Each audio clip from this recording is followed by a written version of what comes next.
Patrick reminded me that I have been loquacious and spoke about that particular trip into Evolution Meadow.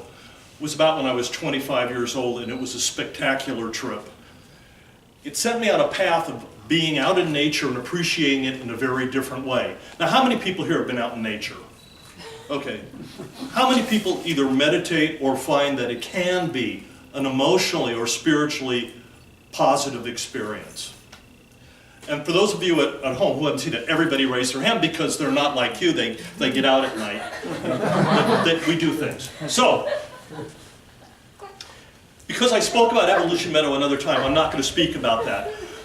Let's think 10, 12 years into the future, past that first event, that really life-changing moment. I have a baby, about 1.5 years old. His name is Mike.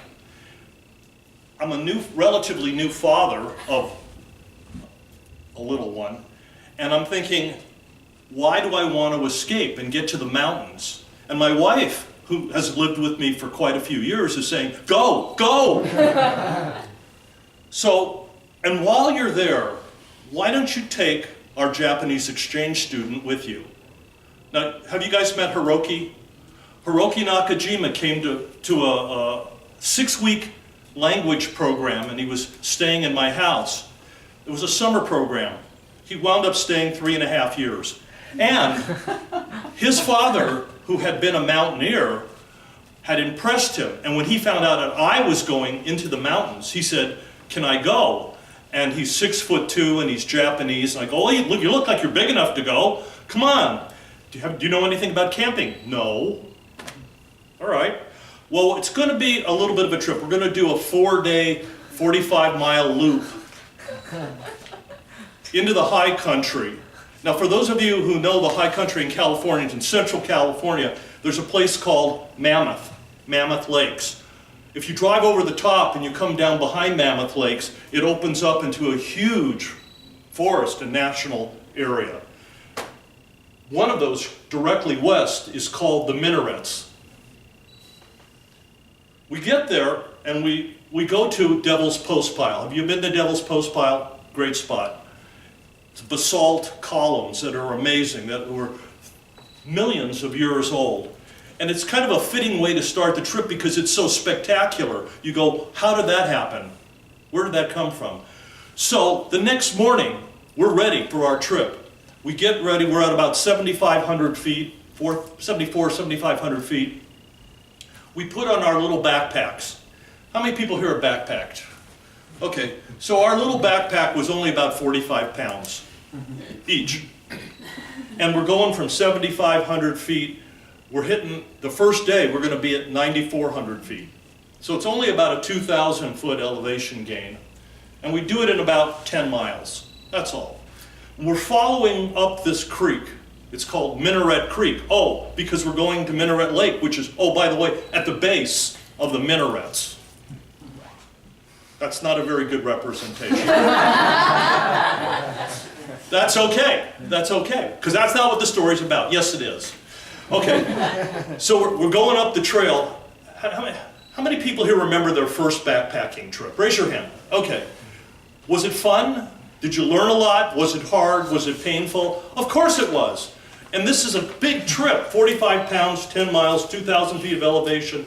We're following up Minaret Creek. And Hiroki somehow gets in front of me, and about 5 miles up the trail, I remember the look on his face. He was going like this. And he looks back at me like, "What did you do this to me for?" I could tell that there was pain, anguish on his face. He was not loquacious about this at all. He was silently suffering with a big grimace. But that's not what the story's about. So we get the next 5 miles, we get over the top, we move into this bowl, which is glacier formed. It's where Minaret Lake is. Minaret Lake is spectacular. It is one of the most beautiful lakes that you can ever imagine seeing. And it's in this bowl with the sharp minarets that are going up. From 9,400 feet, they go up to about 12,500 feet.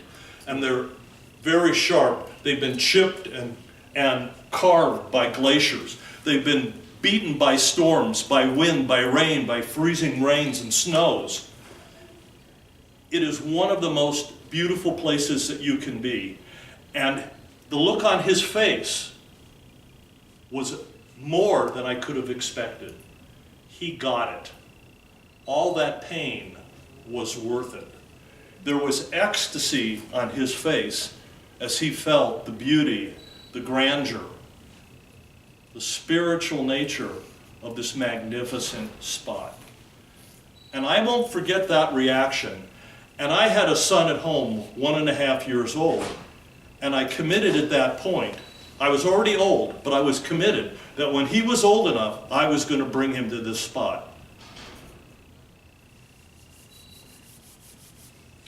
13.5 years later, he's 15 and he's ready for his rites of passage to become an adult. I'm old. I'm really old by then. I've got a lot of mileage on me. I put on some weight. I put on my 45-pound pack, and it was one of the best trips that we've ever had. It is such a spectacular place that I would go back in a heartbeat. In fact, my boys have both promised to spread my ashes there. They just want to know how soon they could do that. It's an amazing place. If you ever get a chance to get into the Central Sierra, into the very highest parts of the country, jump at the opportunity. There's water, there's sky, there's rocks, there's glaciers. It's amazing. And thank you for allowing me to share it.